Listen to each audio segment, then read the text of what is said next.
What up? It's Klein's Auto again, and I'm sorry I couldn't get it to show you guys how to take everything apart. I kind of got caught up and wanted to hurry up and get everything apart, taken off, everything out. I got the engine right now holding on to my own frame that I built.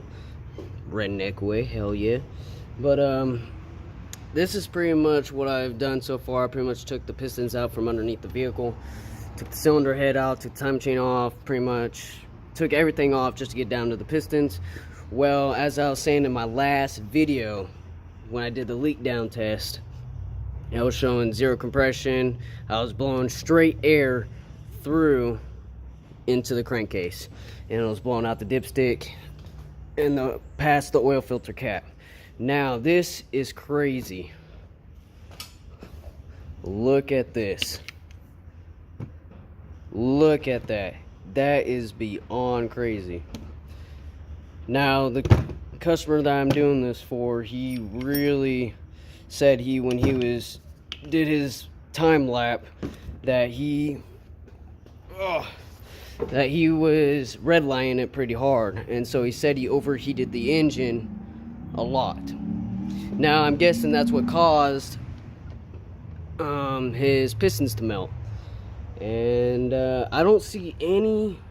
I see a lot of scoring on the cylinder walls, but I don't see any damage, any indication besides just major scoring.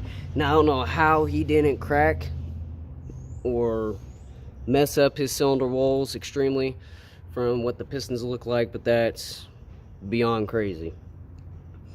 Now, my guess is what happened, that his cylinder walls got dry as he was redlining the crap out of it, and his engine overheated, and when he was redlining it, his engine blew up from there.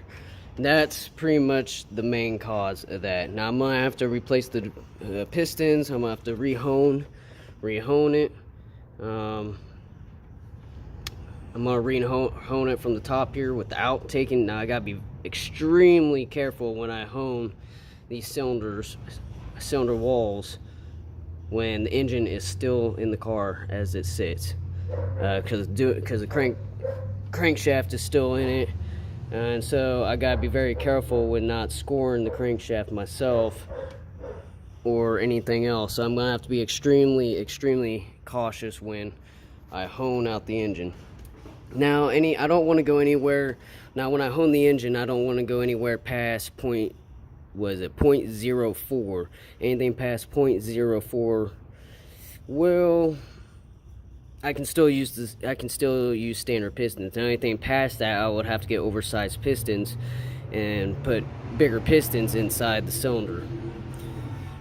Well, pretty much. If I come over here, I ran out of space on my tables. There is tons of metal shavings, which is bad. Now, I don't see any metal shavings in the oil filter, so which kind of gives me a good sign, but doesn't also give me a good sign, I guess, with metal shavings that could be throughout the whole engine. So I'm going to double check, make sure that there's no other metal shavings inside anywhere else. But I mean, guys, this is beyond crazy. I mean, I told this guy, I mean, it's a V6 engine. I mean, if you want to hot ride an engine, go with a V8. I mean, putting a twin turbos on a V6, I mean, not the best scenario. But he said he topped it at 152 miles an hour. He was redlining the crap out of it. After that, his engine blew up from there. I asked him if he heard any noise or anything. He said no, I lost power, and then all of a sudden it just died and quit. So the engine wouldn't start. I mean, it started, but then it was just pouring out tons of white smoke. Well, yeah, it was pretty ridiculous. Now I don't see any other indication of any wear on the caps, on the bearing caps over here, on the shells. I am gonna replace these. Let's see if I can get a better view. I am gonna replace these.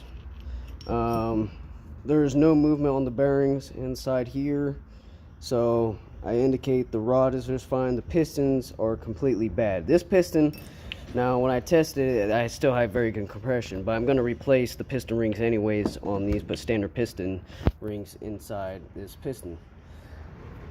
But other than that, oops, sorry, this, let's see if it focuses here.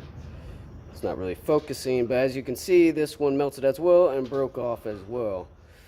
Other than that, I'm gonna have to replace all these parts, get all those parts replaced, put the engine completely back together, and everything should be fine from there. I'm gonna check everything else before I put everything back together, clean everything off, put new gaskets on, put new gasket maker sealer on, torque everything down to spec, because you want to make sure that when putting everything back together, you want to make sure everything's torqued down to the Pacific spec. Other than that, thank you for watching, subscribe, and I'll see you guys later.